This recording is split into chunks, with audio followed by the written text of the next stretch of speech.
This video is about WBlocks and working with viewports. I'm going to start off showing you what a WBlock is. So a WBlock is like a regular block that you're going to insert, but the WBlock allows you to save it outside the drawing, whereas a regular block is actually saved inside the drawing you're currently working on. So if I type in W, it'll activate the WBlock command. Basically, I'm going to select objects and I can pick a point. I could do an entire project, or I could actually modify an existing block, but I'm just going to do objects. I'm going to pick a base point, and on this one I'm going to pick the base point at this corner here. I'm going to select the objects that I want to create, and I'm going to select this the front view of the base of this object. I'm going to hit enter. And then I'm going to go ahead and I'm going to save it out. I've already got this saved out, so I'm going to say front base 1. So I'm only going to show you a couple of them because I've already got these created, so to save on time. So I'm going to say save, and then I'm going to say OK. It says include import map information and export. I'll say yes, so you can see what it looks like up here. I'll do that again. I'm going to go ahead and pick a base point, and it doesn't really matter where your base point is, you can always move it later. You're going to select the objects, go ahead and select all the objects, hit enter, and give it a name, and I'll call it top base 1. Okay, and okay. Now, if you create one and you're going to be basically overriding it, for example, this is my front pivot base. So I'll pick this point here. If you've already created one and you're just redrawing or overriding or redefining it, then you can say it is the front pivot base. That's what this one's called. And then save. And then OK. And then it's going to ask, do you want to replace it? And I can say yes. And then it's going to show me the information. All right. What this is looking like, what these objects are looking like, is an assembly drawing. And I'm going to come up here and I'm going to switch to the southeast view. Basically, it's going to be creating this object here, but we're going to start with the front, top and right side views, the multi-views, before we create a three-dimensional model. But we will create the three-dimensional model.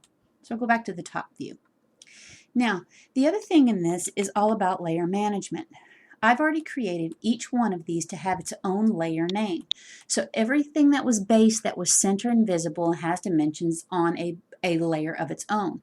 So each one of these has its own layer name depending on what object was created. So this is the right pivot visible lines, right pivot hidden lines, front pivot hidden lines. So I can start working with layer management. Okay, so I've created all of these objects. Now, if I wanted to create, if I wanted to stack all of these together, you can bring these objects back in, or I'm going to go ahead and start a new drawing and show you from scratch there. So I'm going to go new, and I'm going to pull open my template for the class. I'm going to go to model space. And I'm going to insert the drawings that I built. And I'm only going to insert the front. So I'm going to insert the front base. And I'm going to specify on screen where I want it. It drops in at 0, 0, wherever that base point was. I'm going to insert the, I'm going to build the front assembly of this drawing. So I'm taking the block that was this object, I'm going to take the block that represents this object, and I'm going to take the block that represents this object, and I'm going to bring it in. So I'm going to go back to my drawing, so I can create an assembled drawing here. I'm going to insert, and I'm going to browse out. And since you're the ones that are creating these blocks, you'll know the block name that you've created. So I'm going to do front pivot base. specify on screen, pick, and I'm going to insert, browse out, and go top pivot. I'm sorry, right. I'll get it right in a minute. Front pivot. So I'm creating all the fronts. Now I have to align them. I can also, if I wanted, copy an object by just by highlighting everything, going Control C and bringing it over and going Control V and pasting it. That's another way to bring an object in. But I like having these as blocks so I don't have to mess with which layers, isolating them. I can automatically see where I'm going to bring this in at. So I'm going to bring this in and I'm going to put it at the intersection here and here.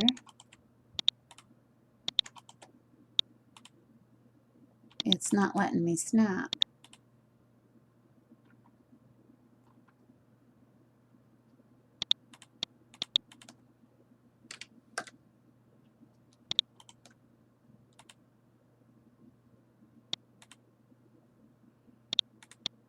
I'm going to put my intersection on here.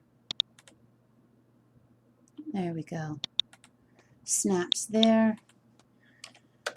Move it from, put my center on, my center is on, to my center here.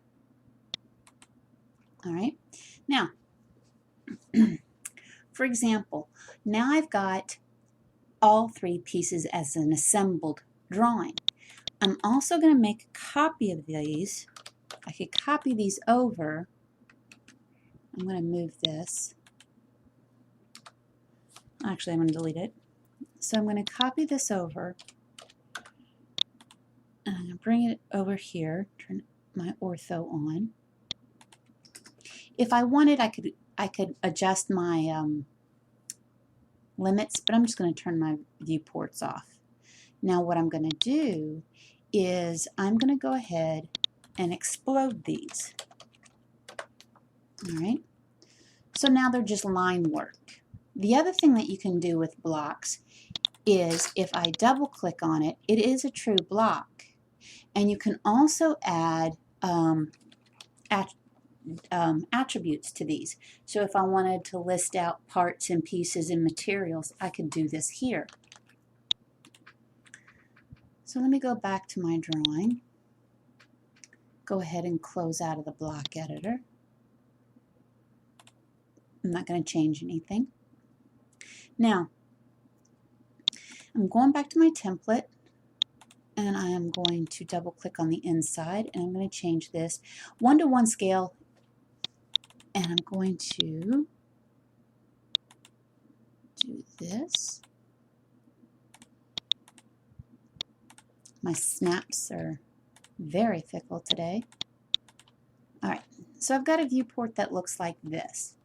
Now, I'm going to move this over. I'm going to type in view. And I'm going to zoom in on this one. So one of them is exploded and one of them's not. So just typed in view. I'm going to take the snap. Okay, the snaps are off. My ortho's on. That's what's causing me errors. Issues, not errors. All right. Now, what I want to show you is that you can adjust if I look at my layer properties, how you can adjust some of these layer properties for whether you're working in a viewport or you're working in model space. So I'm going to go ahead and close this out.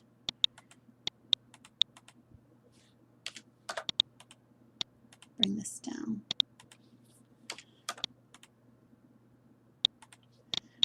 I'm also going to change this to 1:4 just to get a second one next to it.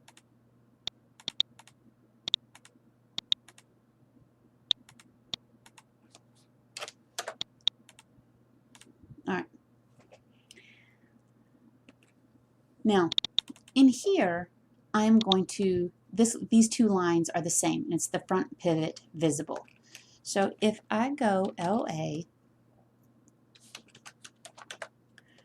for my layers, I'm going to make this a bit smaller where I have to pull this out, because I want to make sure these, whoops. Once you get your viewport, you should lock it. So I'm going to double click on the inside here, go 1 to 2. Actually, I'll do 1 to 2 and 1 to 2 so I have both of them. It'll look a little bit nicer.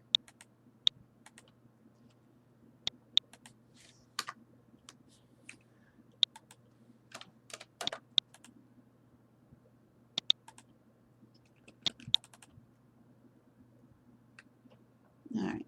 So the difference between this one's in block, and this was the exploded one. Now, whether they're blocks or not, the layers, when I click on it, if I'm looking at the front pivot and it's green, zoom in here so we can see everything.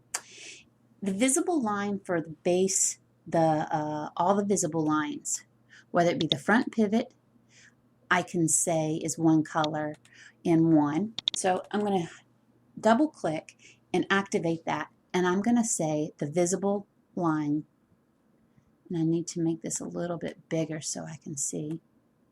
The visible line is going to be in the viewport, is going to be, we'll do orange. Nice bright orange. Okay, so now it changes here, but it doesn't change here. But this is a block, so it doesn't matter. It's still changing the block. Now, the other thing that you can do is you could say, and I'm going to do it based on this, if I do all the, if I do all the fronts together and all I did was highlight it and use my shift key, I could change all of those to a lighter gray.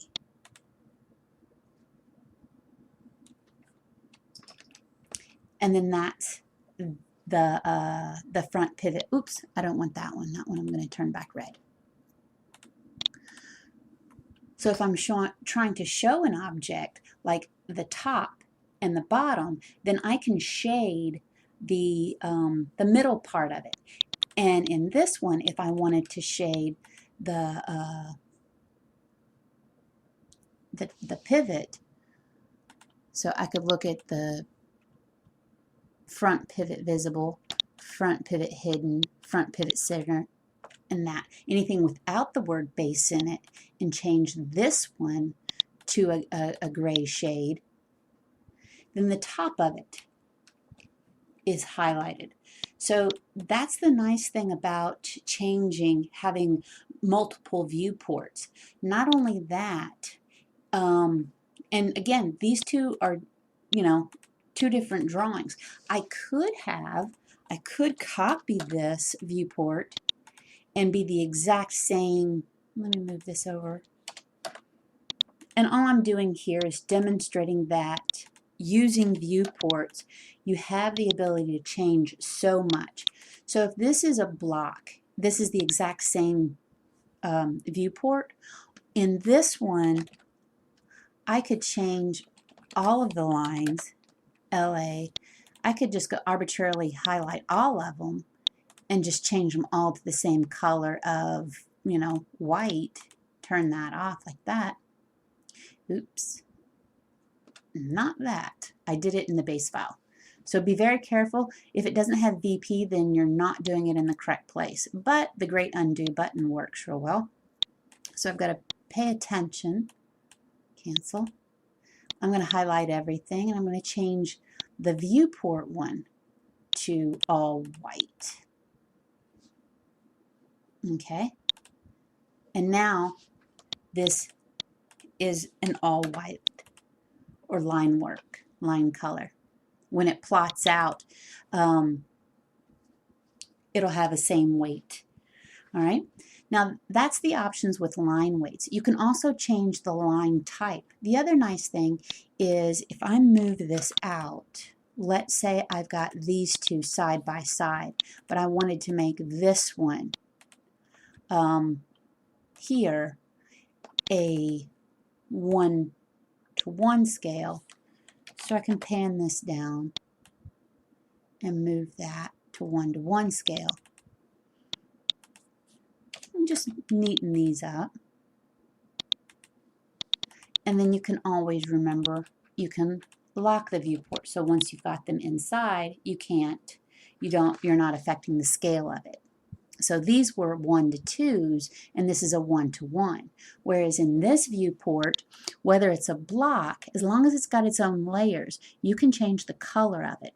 And once I even exploded the block, the layers in the block are the same as the layers that were exploded. All I'm showing here is the ability that these viewports have that you can manipulate.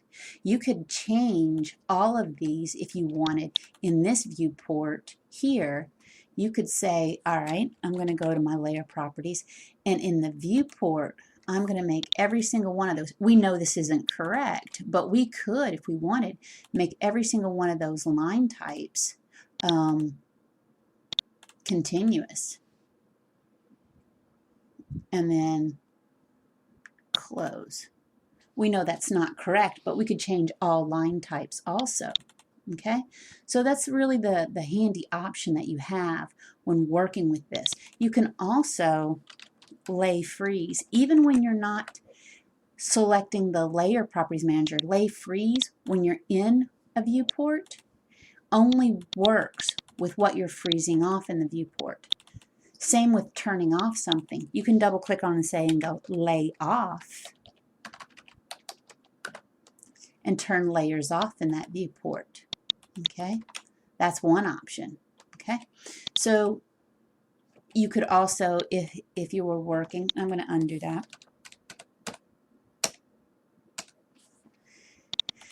If you were working in this viewport, you could have done the same thing. Instead of typing in the commands, you have to know, this is the only reason that I like the lay off and the lay freeze. You have to figure out what layers you want off and frozen by using these up here.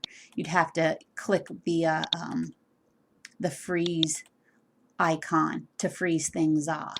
So I could freeze these off up here and then close it. And then you'll notice what we froze off up in this area. Now, your other option is just to go ahead and use the lay freeze button and freeze things off. Okay, so if I picked, oops, it's saying that the current layer is 0. When I brought these objects in, they were put on layer 0. So typically I would put them on, for example, I should have created for proper layer management. I should have come in here and said blocks as a layer, because I don't want anything on layer 0. So highlight all of those and go ahead and change it to a blocks layer. Notice that even though the blocks layer has the color of white or black in this instance, it holds its layers, and even when it's frozen, it goes, when a block is exploded, its layers go to the layers that the block was created as. All right, that's it for viewports and WBlocks.